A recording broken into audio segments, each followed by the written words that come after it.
Television নাটকের জনপ্রিয় জুটি তৌকির আহমেদ ও বিপাশা হায়াতের বিয়ের দিনে ঘটে যাওয়া এক মজার স্মৃতির কথা সম্প্রতি প্রকাশ করেছেন তৌকির আহমেদ।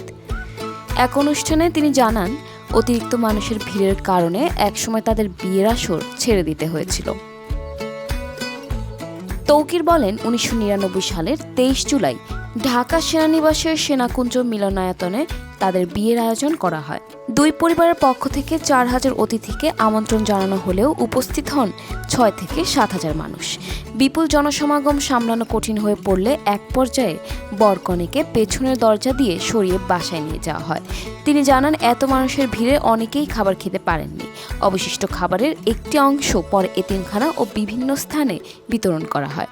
তৌকিরের ভাষায়, কেউ খাওয়ার জন্য নয়, ভালোবাসা থেকেই তাদের এক নজর দেখতে এসেছিলেন। বর্তমানে অভিনয়ে অনিয়মিত এই দম্পতি গেল জুলাইয়ে তাদের বিয়ের ২৫ বছর পূর্তি উদযাপন করেছেন। ব্যক্তিগত জীবনে তারা কয়েক বছর ধরে পরিবারসহ যুক্তরাষ্ট্রে বসবাস করছেন।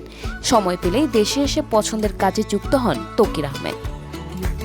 সম্প্রতি তিনি নির্মাণ করেছেন ধারাবাহিক নাটক ধূসর প্রজাপতি, যা বাংলাদেশ টেলিভিশনে প্রচারিত হচ্ছে। সর্বশেষ ২০২১ সালে মুক্তি পায় তার পরিচালিত সিনেমা স্ফুলিঙ্গ। অন্যদিকে যুক্তরাষ্ট্রে বিপাশা হায়াতের আঁকা ছবির একক প্রদর্শনী প্রশংসা পেয়েছে। সম্প্রতি তিনি আন্তর্জাতিক শিল্পগোষ্ঠী দ্য আর্ট ডোমের সঙ্গেও যুক্ত হয়েছেন।